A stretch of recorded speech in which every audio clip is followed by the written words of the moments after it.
পৃথিবীর 30% তেল, গ্যাস, তারপরে ফার্টিলাইজার থেকে শুরু করে আরো অন্যান্য যে সমস্ত দ্রব্য এই হরমুজ প্রণালী দিয়ে পাস করে, সেগুলো কিন্তু সম্পূর্ণ বন্ধ আছে প্রায় 2 মাসেরও বেশি।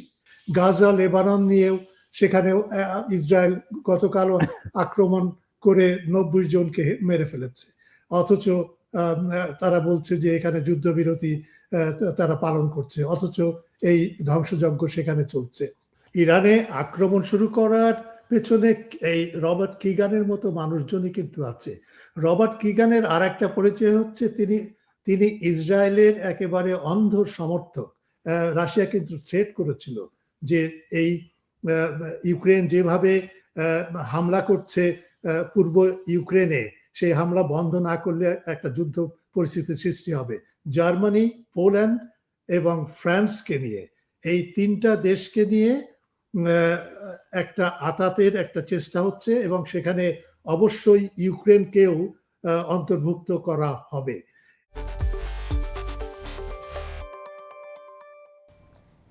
চর্চা ডিকোডে স্বাগত। চর্চা ডিকোডে আজ আমরা একটু দেখার চেষ্টা করব যে ইরান যুদ্ধই কি বিশ্বের এখন একমাত্র সমস্যা, নাকি ইরান যুদ্ধের পাশাপাশি বিশ্বের আরো নানা প্রান্তে যে ঝামেলা চলছে, যে যুদ্ধ সংঘাতময় পরিস্থিতির সৃষ্টি হচ্ছে, সেগুলো আসলে এক সুতোই বাঁধা, এবং এই এক সুতোয় বাঁধা হওয়ার কারণে আরো বৃহত্তর কোনো সংঘাতের দিকে আমরা ধাবিত হচ্ছি কিনা, সেটা সবচেয়ে বড় বিষয়। এবং এটা এমন হতে পারে, এই যে ইরানের যুদ্ধ, ইরানের উপর ইসরায়েল এবং আমেরিকার একতরফা হামলা, এই হামলা হতে পারে যে 3য় বিশ্বযুদ্ধের সূত্রপাত।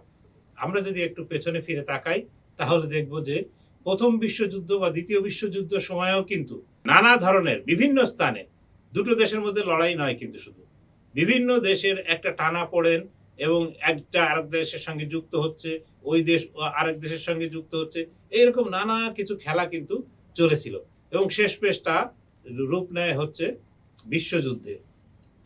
কোটি কোটি মানুষ প্রাণ হারায়। এখন আমরাও কি এইরকম একটা পরিস্থিতির মুখে? এই পরিস্থিতি গত 2টি বিশ্বযুদ্ধের চেয়ে আরো ভয়াবহ, কারণ পৃথিবীর কম করে হলেও 9টি দেশ পারমাণবিক অস্ত্রের মতো একটা ভয়ঙ্কর অস্ত্রের অধিকারী। এই অধিকারী হওয়ার কারণে যে কোনো মুহূর্তে তারা পৃথিবী ধ্বংস করার মতো ক্ষমতা রাখে।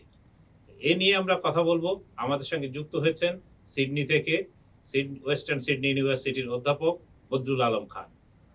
অধ্যাপক খান, আপনাকে আমাদের অনুষ্ঠানে স্বাগত। আপনাকে অনেক ধন্যবাদ, এবং আপনাদের দর্শক এবং শ্রোতাদের আমার শুভেচ্ছা। তো যে জিনিসটা আমরা প্রথমে বলছিলাম, যে আমাদের সকলের দৃষ্টি নিবদ্ধ কিন্তু ওই ইরান, আমেরিকা, ইসরায়েল সংঘাত, হরমুজ প্রণালী, এই সবের মধ্যে। কিন্তু বিশ্বের আরো যে প্রান্তে বিভিন্ন জায়গায়, সেটা ইউক্রেন হতে পারে, সেটা গাজা হতে পারে, সেটা লেবানন হতে পারে, সেটা তাইওয়ান হতে পারে, বিভিন্ন প্রান্তে যে সংঘাতগুলো চলছে বা সংঘাতের মতো পরিস্থিতির সৃষ্টি হয়েছে, এই বিষয়গুলো আপনি আসলে কিভাবে দেখছেন? হ্যাঁ, এটা অত্যন্ত উদ্বেগকর, এই কারণে যে সমস্ত জায়গায় এই উত্তপ্ত পরিস্থিতির সৃষ্টি হয়ে আছে, সেগুলোই কিন্তু বিশ্বযুদ্ধের দুটো যে বিশ্বযুদ্ধ হয়েছে আমাদের, প্রথম এবং দ্বিতীয় মহাযুদ্ধ, সেই মহাযুদ্ধের ঠিক প্রান্তিককালে ঠিক এই রকমের একটা ঘটনা ঘটেছিল, যেখানে আমরা লক্ষ্য করে দেখেছি যে নানা উত্তপ্ত পরিস্থিতি চলছে, নানা আঁতাত গঠন চলছে, এবং এক দেশ আরেক দেশের উপরে আক্রমণ করছে, নানা দাবি দাওয়া নিয়ে তাদের ভেতরে তর্ক বিতর্ক এবং ক্ষোভ প্রকাশ হচ্ছে। সেই রকমের একটা পরিস্থিতি আমি মনে করি যে এখন বিরাজমান। একটা পরিস্থিতি তো ইউক্রেন যুদ্ধকে কেন্দ্র করে ইউরোপে আছে। আমাদের ভুলে গেলে চলবে না যে ইউরোপে কিন্তু সমস্ত যুদ্ধের পেছনে হয় প্রত্যক্ষ অথবা পরোক্ষভাবে তারাই দায়ী। তারাই যত গণহত্যা হয়েছে তার পেছনে তারা ছিল। তারা যুদ্ধ বাঁধিয়েছে তাদের নিজেদের অর্থনৈতিক এবং রাজনৈতিক প্রতিপত্তি এবং আধিপত্যের জন্য। সেই কারণে ইউরোপে যদি কোনো যুদ্ধ শুরু হয়, এবং সেই যুদ্ধ আমরা লক্ষ্য করছি। ইউক্রেন এবং রাশিয়াকে কেন্দ্র করে যে যুদ্ধ শুরু হয়েছে, সেই যুদ্ধের আশপাশে কিন্তু আরো অনেক দেশই কিন্তু এখন নানাভাবে এই যুদ্ধের সাথে যুক্ত হয়ে পড়েছে। আমেরিকা থেকে শুরু করে জার্মানি, ফ্রান্স, ব্রিটেন বিশেষ করে, এবং তারা নানাভাবে মদত দিচ্ছে এবং তাদের ভেতরেও কিন্তু, ইউরোপের ভেতরেও কিন্তু নানা ধরনের অ্যালায়েন্স আতাত গঠন চলছে। যেমন সে সম্পর্কে আমি পরে হয়তো আসতে পারি। এইরকম একটা পরিস্থিতি চলছে ইউরোপে। অন্যদিকে মধ্যপ্রাচ্যে ইরানকে কেন্দ্র করে যে অবস্থা এখন বিরাজমান, এটা সাংঘাতিক একটা এক্সপ্লোসিভ একটা বিস্ফোরণ মুখোমুখি একটা অবস্থার সেখানে তৈরি হয়ে আছে এবং আমরা জানি না আগামীকাল আগামী পরশু কি হবে। সুতরাং সেখানেও এই উত্তপ্ত পরিবেশটা আছে। গাজা, লেবানন নিয়েও সেখানেও ইসরায়েল গতকালও আক্রমণ করে 90 জনকে মেরে ফেলেছে, অথচ তারা বলছে যে এখানে যুদ্ধবিরতি তারা পালন করছে, অথচ এই ধ্বংসযজ্ঞ সেখানে চলছে। চীনের আশপাশে যেটা আমরা দেখি, দক্ষিণ পূর্ব এশিয়া এবং চীন, জাপান, সেখানেও কিন্তু তাইওয়ানকে নিয়ে বিশেষ করে এবং এই তেল আমদানি রপ্তানি নিয়ে একটা উত্তেজনাকর পরিস্থিতি সৃষ্টি হয়ে আছে। দক্ষিণ এশিয়াতেও কিন্তু শান্তি নেই। কিছুদিন আগেই আমরা দেখেছি দুটো যুদ্ধ হয়েছে, একটা পাকিস্তান এবং ভারতের মধ্যে, আর একটা পাকিস্তান এবং আফগানিস্তানের সাথে। এছাড়াও আমি যদি দেখি যে মধ্য এশিয়ার কাস্পিয়ান সাগরের তীরবর্তী যে সমস্ত দেশ আছে, আজেরবাইজান, আর্মেনিয়া, তাদের ভেতরে একটা যুদ্ধাবস্থা বিরাজমান ছিল। নাগর্নো কারাবাখ বলে একটা ছোট্ট একটা অঞ্চলকে নিয়ে তারা দুই দেশই দাবি করে এবং সেখানে দীর্ঘ সময় ধরে যুদ্ধ হয়। আমরা লক্ষ্য করে দেখেছি জর্জিয়াতেও একটা খণ্ডযুদ্ধ হয়েছে, 5 দিনের যুদ্ধ রাশিয়ার সাথে জর্জিয়ার, এবং জর্জিয়াকে উস্কে দিয়েছিল আমেরিকা এবং অন্যান্য পশ্চিমা বিশ্ব 2008 সালে। সুতরাং এই সমস্ত ক্ষুদ্র যুদ্ধগুলো পরবর্তীতে যেমন বৃষ্টি হয়, বৃষ্টির বিভিন্ন ধারা কিন্তু ধীরে ধীরে এক হয়ে একটা বিশাল একটা ধারায় পরিণত হয় এবং সেই রকম ধারা পরিণত, মানে সেই রকম যুদ্ধের একটা ধারা, দ্বিমুখী যুদ্ধের একটা ধারা আমি লক্ষ্য করছি। সেই রকম একটা প্রবণতা এই বিশ্বে এখন লক্ষ্য করা যায় এবং সেখানে ইতিমধ্যে আমেরিকা, পশ্চিমা। তাহলে আপনি যে ধারাটা দেখছেন, এই ধারাকে কি মানে যেটা বললেন যে বৃষ্টির ছোট ছোট ধারাগুলো মিলে এসে একটা বড় ধারা তৈরি করে, তাহলে কি এইটা একটা তৃতীয় বিশ্বযুদ্ধের আশঙ্কা, এই যে ছোট ছোট সংঘাতগুলো, এটা কি একটা তৃতীয় বিশ্বযুদ্ধের আশঙ্কা তৈরি করছে? আশঙ্কা তৈরি করছে এই কারণে যে এই তৃতীয় বিশ্বের যে বিশ্বযুদ্ধ যেটা হবে, সেটা কিন্তু যতটুকু না কাইনেটিক বা এইরকম আর্মি নেমে দুই পক্ষের আর্মি নামলো, দুই পক্ষের ট্যাঙ্ক বাহিনী নামলো, বিমান বাহিনী, নৌবাহিনী, এরা নেমে যুদ্ধ করছে, এরকমের না। এরকমের নাও হতে পারে, হতেও পারে, নাও হতে পারে। কিন্তু যে যুদ্ধটা চলছে এখন, সেটা হচ্ছে অর্থনৈতিক যুদ্ধ, সম্পদের উপরে নিয়ন্ত্রণ রাখার জন্যে সংগ্রাম এবং যুদ্ধ। সুতরাং সেই যুদ্ধটা কিন্তু যে কোনো ভাবেই আমরা দেখি না কেন, মূল্যায়ন করি না কেন, সেটা কিন্তু ইতিমধ্যে শুরু হয়ে গেছে সম্পদ নিয়ে এবং খনিজ সম্পদ বিশেষ করে নিয়ে কে কোনটা দখল করবে। এবং ডোনাল্ড ট্রাম্প, আমেরিকা, তারা তো প্রকাশ্যেই বলছে যে আমরা ভেনেজুয়েলাতে এটা চাই, আমরা গ্রিনল্যান্ডে, সেখানে গ্রিনল্যান্ড অত্যন্ত খনিজ সম্পদে ভরপুর, সেটা আমরা এক্সপ্লোর করতে চাই। আমরা ইরানকে চাই, ইরানের তেলের জন্য আমরা ইরানকে চাই, আমরা আরো অন্যান্য দেশকে চাই, রাশিয়াকে আমরা টুকরো টুকরো করে ভেঙে ফেলতে চাই, কারণ রাশিয়ার সম্পদ, প্রচুর সম্পদ আছে। সুতরাং এই যে উত্তেজনাকর একটা পরিস্থিতি সৃষ্টি হয়েছে, এটা মূলত অর্থনৈতিক, মূলত খনিজ সম্পদকে কেন্দ্র করে, কিন্তু তার অর্থ এই না যে এটা কেবলমাত্র ওই যে অর্থনৈতিক সীমাবদ্ধতার ভেতরে মানে নিয়ন্ত্রিত থাকবে। এটা উপচে পড়ে এটা এমন একটা হট ওয়ার পর্যায়ে যেতে পারে যেটা কল্পনার অতীত। আপনি একটু আগে বললেন পারমাণবিক যুদ্ধের আশঙ্কা কিন্তু এখনো আছে, এখনো শুধু এখনই না, বলবৎ আছে এবং সেটা যে কোনো মুহূর্তে কিন্তু তার শুরু হতে পারে, সেটা শুরু হতে পারে। তো আমরা যদি আরেকটু অন্য এই আমাদের আগের দিকে নজর দেই, তাহলে দেখব যে আমেরিকা কিন্তু এখনো ঘরে বাইরে বেশ কোণঠাসা অবস্থায় আছে। রবার্ট কেগান বলে একজন, তিনি বলছেন যে আমেরিকা ইরানের কাছে ইতিমধ্যে হেরে গেছে, তাকে যদি জিততে হয় তাহলে স্থলযুদ্ধ করা ছাড়া আসলে তার সামনে কোনো বিকল্প নেই। তো এই কেগান হঠাৎ করে এই কথা কেন বলছেন, বা তার কথাই হঠাৎ মানে এত গুরুত্বপূর্ণ হয়ে উঠলো কেন? কে এই ব্যক্তি কেগান?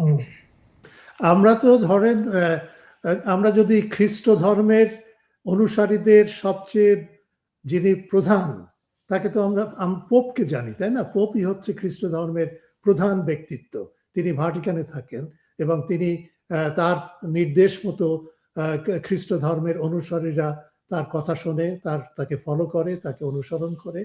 ঠিক সেই রকমের কিন্তু নিওকন বলতে এমন একটা গোষ্ঠীকে বোঝায় যারা মনে করে যে পৃথিবীর উপরে মোড়লগিরি করার একমাত্র অধিকার আছে আমেরিকা, এবং সেটা যে কোনো উপায়েই হোক না কেন, সেটা রেজিম চেঞ্জ করে হোক, সেটা কোনো দেশকে আক্রমণ করে হোক, বা তার অর্থনৈতিক ক্ষয়ক্ষতি স্বীকার করে হোক, যেভাবেই হোক না কেন আমেরিকার প্রতিপত্তি সেখানে টিকিয়ে রাখতে হবে সারা বিশ্বব্যাপী। এই রকমের একটা ব্যক্তিত্ব হচ্ছে রবার্ট কিগান। এবং রবার্ট কিগানের স্ত্রী কিন্তু আমাদের ভিক্টোরিয়া নুল্যান্ড, যিনি হচ্ছে রেজিম চেঞ্জের হোতা এবং সবচেয়ে প্রধান ব্যক্তিত্ব, তিনি মানে রবার্ট কিগানের স্ত্রী হচ্ছে এই ভিক্টোরিয়া নুল্যান্ড। এবং রবার্ট কিগান ছিলেন ভাইস প্রেসিডেন্ট, ডিক চেনির যখন ভাইস প্রেসিডেন্ট ছিলেন তখন তার উপদেষ্টা হিসেবে কাজ করেছেন। একটা বিখ্যাত ব্যক্তিত্ব, বিখ্যাত বা প্রখ্যাত বা যাই বলি না কেন, সে আমেরিকায় সবচেয়ে নামকরা একজন নিওকন ব্যক্তিত্ব। তিনি আটলান্টিক নামে একটা মাসিক পত্রিকায় একটা আর্টিকেল লিখেছেন এবং সেখানে তিনি বলছেন যে আমেরিকা একটা নাস্তানাবুদ মতো একটা যুদ্ধে জড়িয়ে পড়েছিল এবং সেখানে আমেরিকার সাংঘাতিক রকমের পরাজয় হয়েছে। এই পরাজয়ের কথা কিন্তু অনেকেই স্বীকার করেন, অনেকেই স্বীকার করেন না, কিন্তু রবার্ট কিগান এটা স্বীকার করছে এবং সেটা কিন্তু একটা সাংঘাতিক ব্যাপার। এখন রবার্ট কিগান স্বীকার করছে কেন? স্বীকার করছে এই কারণে যে তার ধারণা হচ্ছে, দেখেন সেই রবার্ট কিগান কিন্তু এই শুধু এই আটলান্টিক পত্রিকায় লেখে না, তার প্রচুর লেখা আছে বিভিন্ন জায়গায়, এবং সেখানে তার থিসিসটা হচ্ছে, যেটা তিনি বলতে চান সেটা হচ্ছে যে পৃথিবীতে মাঝে মধ্যে জঙ্গলের জন্ম হয়, জঙ্গল হয় পৃথিবীটা, সেই জঙ্গলটা ছাপ করার দায়িত্ব হচ্ছে আমেরিকার। সেই জঙ্গলটা কিভাবে হয়? জঙ্গলটা তৈরি হয় তখনই যখন বিভিন্ন দেশ আমেরিকার কথা শোনে না, আমেরিকার যে উদার নীতি, গণতন্ত্র, ব্যক্তি স্বাধীনতা, বাক স্বাধীনতা, এগুলো যখন বিনষ্ট হয়ে যায় তখনই জঙ্গলের জন্ম হতে থাকে, এবং সেই জঙ্গলকে পরিচ্ছন্ন করা, ছাপ করার দায়িত্ব হচ্ছে আমেরিকার। এবং সেটা ছাপ করা কিভাবে? রেজিম চেঞ্জ করে, সামরিক অভিযান চালিয়ে। সেই রকমের একটা পরিস্থিতি সে ভাবছে যে এখন তৈরি হয়েছে, এবং সেই পরিস্থিতি তৈরি করেছে কে? জঙ্গল কোথায় কোথায় তৈরি হয়েছে বা জন্মেছে? একটা হচ্ছে রাশিয়ায়, কারণ সেখানে গণতন্ত্র নেই, সেখানে একনায়কতান্ত্রিক শাসন, সেখানে বাক স্বাধীনতা নেই তার ধারণায়। এবং চীনেও সে ঠিক একই অবস্থা, সেখানেও বাক স্বাধীনতা নেই, সেখানে গণতন্ত্র নেই, এক পার্টির শাসন সেখানে। ইরানেও এক পার্টির শাসন, সেখানে ইসলামিক একটা রিপাবলিক হয়ে সে অন্যদের উপরে অত্যাচার করে, সেখানে গণতন্ত্র নেই, নির্বাচন হয় কিন্তু সে নির্বাচন আসলে সঠিক না। এই রকমের একটা কারণে, এই তিনটা দেশের কারণে পৃথিবীতে জঙ্গলের জন্ম হচ্ছে, এবং সেখানে নর্থ কোরিয়াকে তিনি অন্তর্ভুক্ত করেন। সুতরাং এই জঙ্গলটা পরিষ্কার করা মানে পিরিয়ডিক্যালি, মানে একটা সময় পরে যখন জঙ্গল একটু বৃদ্ধি পেল তখনই কিন্তু আমেরিকার উচিত ঝাঁপিয়ে পড়ে এই জঙ্গলটাকে পরিষ্কার করা। এই পরিষ্কার পরিচ্ছন্ন কাজটা আমেরিকা করেছিল 1991 থেকে 2000 সাল পর্যন্ত তার ধারণায়। কারণ তখন আমেরিকার একচেটিয়া আধিপত্য ছিল, এককেন্দ্রিক বিশ্ব ছিল। সুতরাং আমেরিকার পক্ষে এই জঙ্গল পরিষ্কার করা খুব সহজ ছিল। সেই জঙ্গল পরিষ্কার কিভাবে করেছে? সাদ্দামকে উৎখাত করেছে, আফগানিস্তানে আক্রমণ করেছে, সার্বিয়াতে আক্রমণ করেছে, লিবিয়াতে আক্রমণ করেছে, সোমালিয়াতে আক্রমণ করেছে, তারপরে আরো অন্যান্য দেশে আক্রমণ করে তারা নাকি জঙ্গল পরিষ্কার করেছে। মূল উদ্দেশ্যটা হচ্ছে আমেরিকার কর্তৃত্বটাকে যে কারণে যে প্রকারেই হোক না কেন পৃথিবীতে টিকিয়ে রাখা, এবং সেই টিকিয়ে রাখাটা স্থায়ীভাবে। সেটাই হচ্ছে রবার্ট কিগানের দায়িত্ব। এখন তিনি বলছেন যে এই যুদ্ধে আমরা হেরে গেছি, কিন্তু এখনো কিন্তু একটুখানি সম্ভাবনা আছে আমেরিকার, এবং সেটা হচ্ছে যদি আমরা স্থল বাহিনী সেখানে পাঠাই, এবং স্থল বাহিনী পাঠিয়ে সেখানে যদি আমরা একটা সাংঘাতিক রকমের আক্রমণ চালাই, তাহলে কিন্তু সম্ভব হবে এই এই পরাজয়ের যে গ্লানি, সেই গ্লানি থেকে উদ্ধার পাওয়া, এবং আমেরিকা তার পূর্ব গৌরবে ফিরে যাবে। এই হচ্ছে আমাদের রবার্ট কিগান। এই রকমের রবার্ট কিগানের সাগরেদ বা আরো সমর্থক হাজারে হাজারে আছে, যারা ডোনাল্ড ট্রাম্পকে ঘিরে রেখেছে এবং তারা সার্বক্ষণিকভাবে চাপ দিচ্ছে। সুতরাং আর একটা যুদ্ধ পুনরায় যদি শুরু হয় ইরানকে কেন্দ্র করে এবং পারস্য উপসাগরে, তাহলে আমি অবাক হব না। তাহলে কি এই কিগানদের চাপেই আমেরিকানরা আবার সেই ওই পারস্য উপসাগরে পারমাণবিক অস্ত্রবাহী বা পারমাণবিক জ্বালানি সমৃদ্ধ সাবমেরিন পাঠাচ্ছে? এটা কি কিগানরাই তাকে উদ্বুদ্ধ করছেন যে যাতে আবার নতুন করে ট্রাম্প সাহেব ইরানে আক্রমণ শুরু করেন? ইরানে আক্রমণ শুরু করার পেছনে এই রবার্ট কিগানের মতো মানুষজনই কিন্তু আছে। রবার্ট কিগানের আর একটা পরিচয় হচ্ছে তিনি ইসরায়েলের একেবারে অন্ধ সমর্থক। শুধু সমর্থক না, ইসরায়েলকে কিভাবে, এবং তিনি জাতিগতভাবে কিন্তু ইহুদি, ইসরায়েলকে কিভাবে সমর্থন করে তাকে টিকিয়ে রাখা যায়, তার জন্য আমেরিকা যা কিছু প্রয়োজন সবই করবে, এই রকমের একটা ন্যারেটিভ থেকে কিন্তু রবার্ট কিগান অগ্রসর হয়।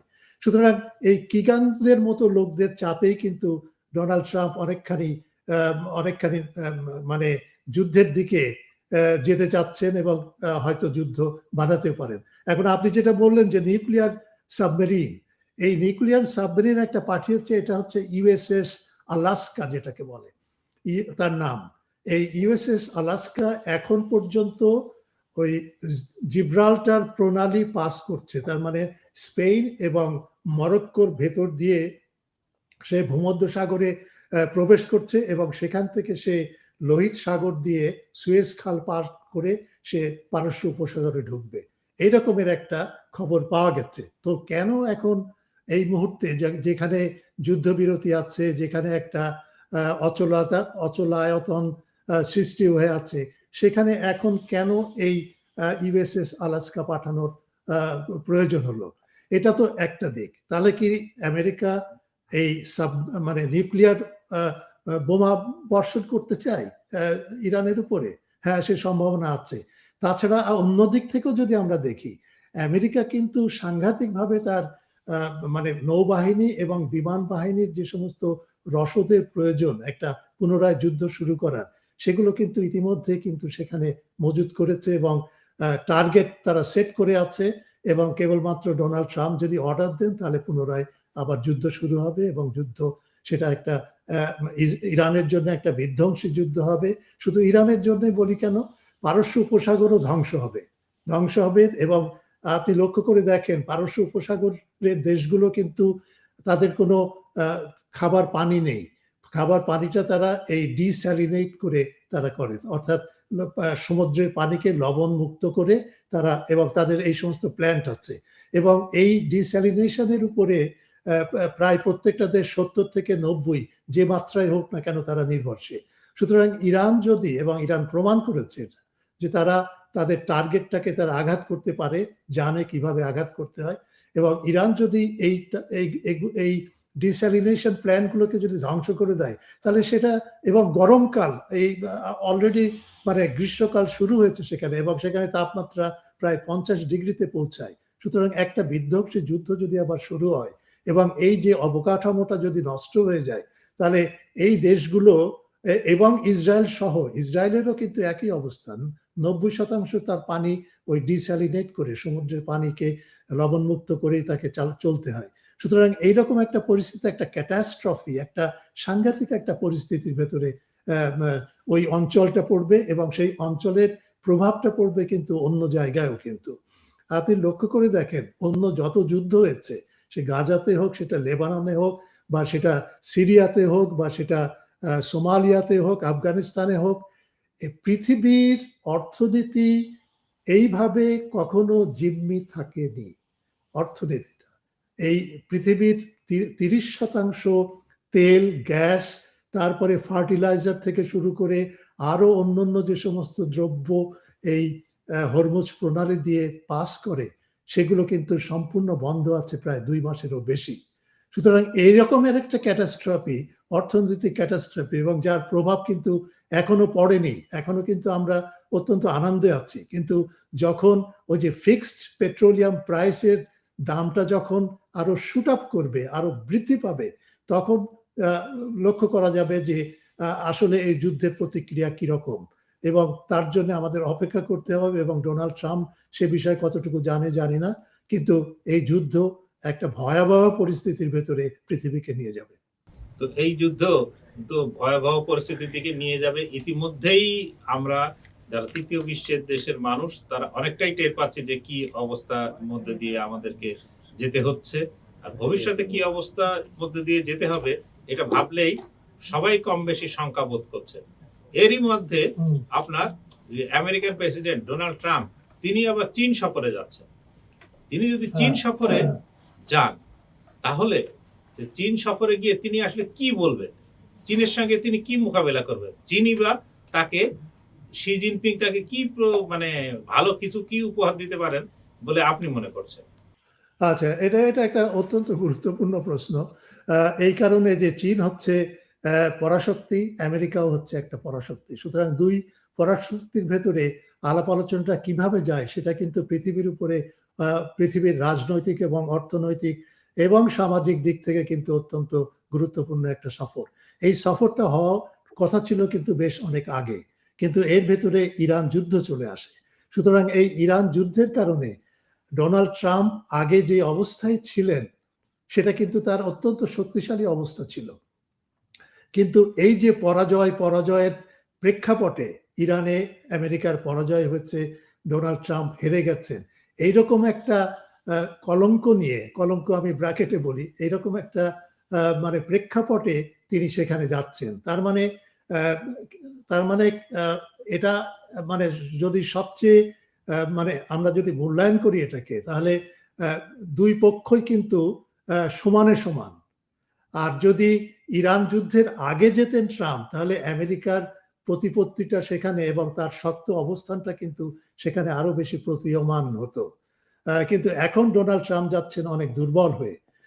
এবং আরেকটা দিক হচ্ছে, দুর্বল হওয়ার আরেকটা কারণ হচ্ছে যে কোনো রাষ্ট্রীয় সফর, বিশেষ করে রাষ্ট্রের প্রধানরা যখন দেশ সফর করেন এবং যদি কোনো একটা চুক্তি স্বাক্ষর করতে হয়, তখন তার আগে কিন্তু একটা বাহিনী পাঠানো হয়, এবং এক্সপার্ট বাহিনী, তারা কিন্তু সবকিছু ঠিকঠাক করে চুক্তিটাকে একদম ফাইনাল মোমেন্টে নিয়ে যেয়ে তখন ডোনাল্ড ট্রাম্প বা শি জিনপিং সেখানে যেয়ে তারা আনুষ্ঠানিকভাবে শুধু সই করে।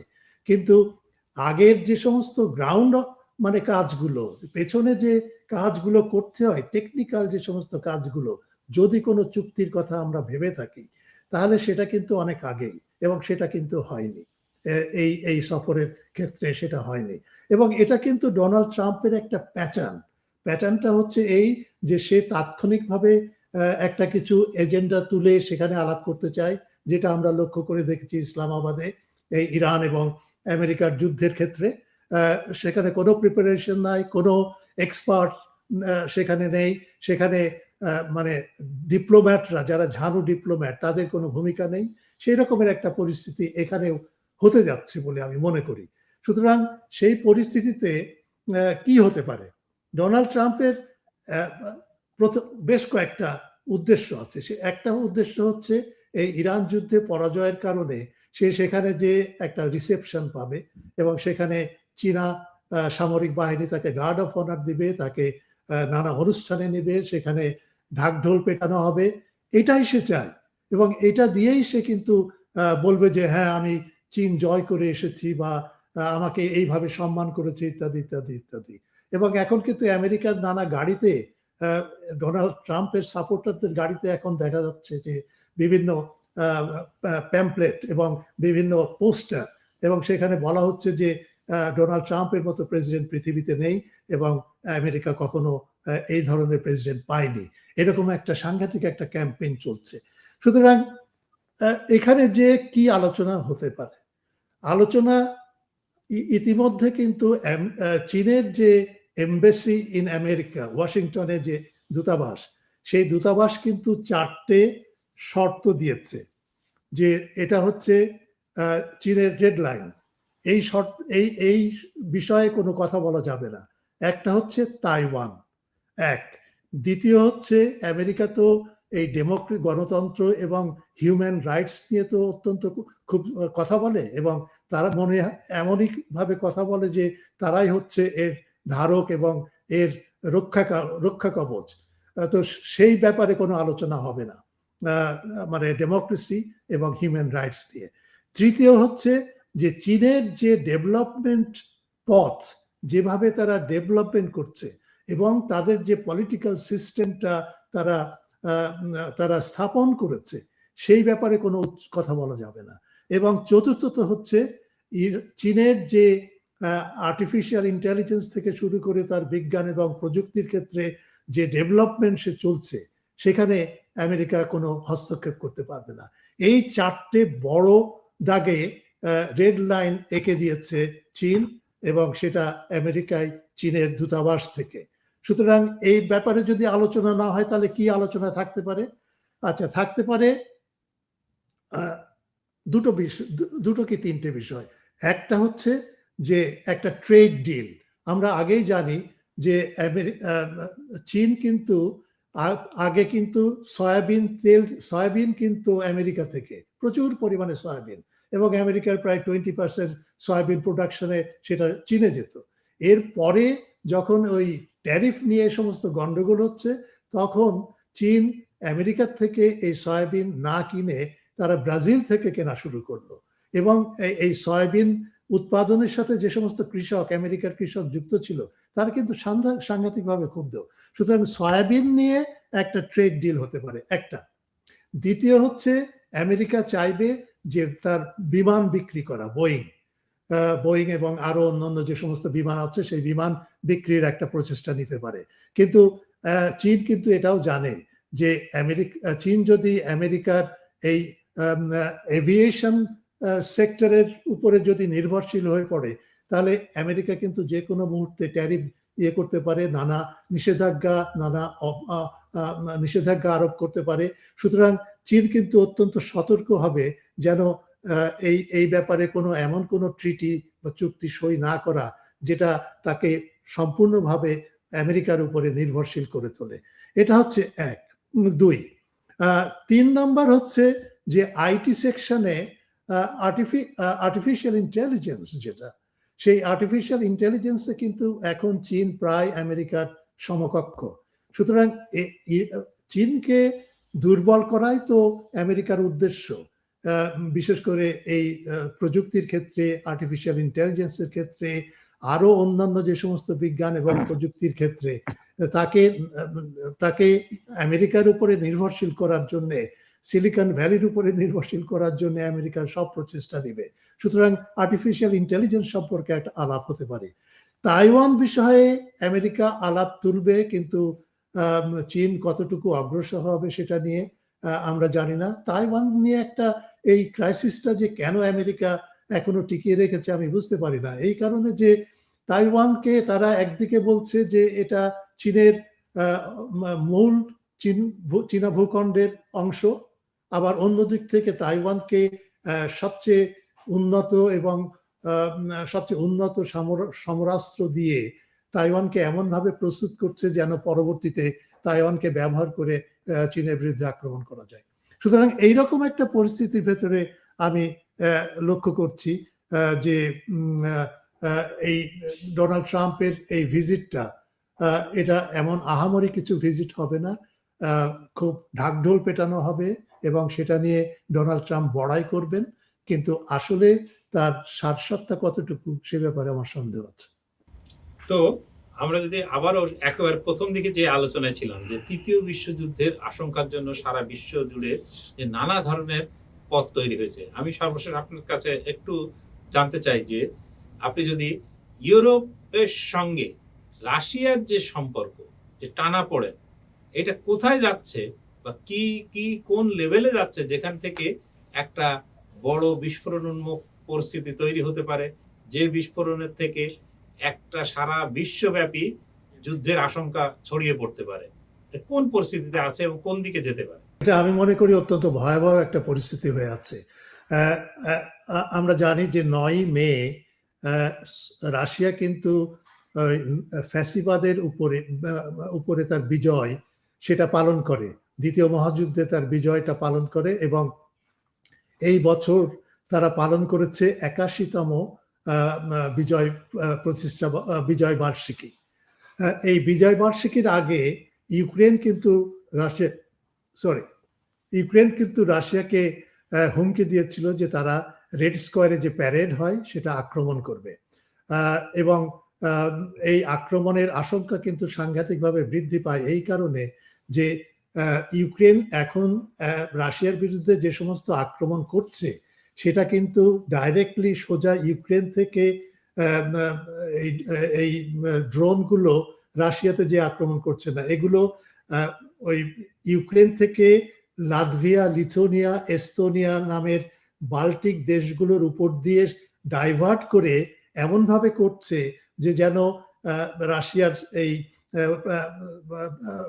আকাশ প্রতিরক্ষা ব্যবস্থা যেন সেগুলোকে ডিটেক্ট না করতে পারে।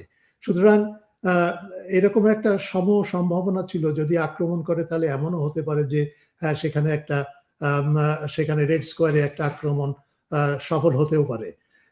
এই পরিপ্রেক্ষিতটা বিচার করে প্রেসিডেন্ট পুতিন 29শে এপ্রিল সে ডোনাল্ড ট্রাম্পকে ফোন করে এবং সেখানে দুটো বিষয় নিয়ে আলোচনা করে। একটা বিষয় হচ্ছে যে তুমি ইরানের উপরে আর আঘাত হানবে না, ইরানের যুদ্ধটাকে এখানে বন্ধ করতে হবে, এটা হচ্ছে এক। আর দ্বিতীয় হচ্ছে যে ইউক্রেনকে তুমি সতর্ক করে দাও, ইউক্রেন যদি এই রকমের একটা হামলা চালাতে চায় 9ই মেতে রেড স্কোয়ারে, তাহলে কিন্তু আমি অরেশনিক বলে যে ক্ষেপণাস্ত্র আছে সেটা দিয়ে আমি কিয়েভ শহরের মধ্যস্থানে যেখানে ডিপ্লোম্যাটসরা আছে, যেখানে ইউক্রেনের সরকার প্রতিষ্ঠিত বা প্রতিষ্ঠানগুলো আছে, সেটা আমি সম্পূর্ণ ধ্বংস করে দেব। সুতরাং এই রকমের একটা হুমকি ডোনাল্ড ট্রাম্পকে দিয়েছিল। এটা হচ্ছে দ্বিতীয়, এটা কূটনৈতিক সূত্রে আমি জানতে পেরেছি এবং অনেকেই জানে, কিন্তু পশ্চিমা বিশ্বে কিন্তু পত্রপত্রিকা এগুলো কোনো কিছু লেখা হয় না। এরপরেই ডোনাল্ড ট্রাম্প ফোন করে জেলেনস্কিকে এবং জেলেনস্কিকে ফোন করে বলে তুমি এটা করো না, এটা এই কারণে করো না যে মনে আছে 2022 সালের আগে জানুয়ারি মাসে বা 21 সালের ডিসেম্বর মাসে রাশিয়া কিন্তু থ্রেট করেছিল যে এই ইউক্রেন যেভাবে হামলা করছে পূর্ব ইউক্রেনে, সেই হামলা বন্ধ না করলে একটা যুদ্ধ পরিস্থিতির সৃষ্টি হবে। এবং তারপরে কিন্তু 2022 সালের ফেব্রুয়ারি মাসে কিন্তু রাশিয়া ইউক্রেনকে আক্রমণ করে। সুতরাং ওই উদাহরণ এবং দৃষ্টান্ত থেকে আমেরিকা কিন্তু সম্ভবত বুঝে নিয়েছে যে রাশিয়া যেটা বলছে এখন সেটা তারা মিন করে, সেটা তারা হয়তো অনুসরণ করবে, সেটা আর কোনো ব্লাফ না, ফাঁকিবাজি না। সেই কারণে এটা বন্ধ হয়েছে। কিন্তু বন্ধ হলেও উত্তেজনা কিন্তু এখনো তীব্র আকার ধারণ করছে ইউরোপে। জার্মানি বিশেষ করে একটা অ্যালায়েন্স গঠনের প্রচেষ্টা হচ্ছে এবং সেটা বেশ কিছুটা এগিয়ে গেছে। সেটা হচ্ছে জার্মানি, পোল্যান্ড এবং ফ্রান্সকে নিয়ে, এই তিনটা দেশকে নিয়ে একটা আতাতের একটা চেষ্টা হচ্ছে এবং সেখানে অবশ্যই ইউক্রেনকেও অন্তর্ভুক্ত করা হবে। এই আতাতটা আতাতের সম্পর্কে আমরা জানতে পারি, এই জার্মানি একটা ডকুমেন্ট, জার্মানি ডিফেন্স সেক্টর বা ডিফেন্স ডিপার্টমেন্ট একটা ডকুমেন্ট ছাপিয়েছে, সেটা হচ্ছে রেসপন্সিবিলিটি ফর ইউরোপ।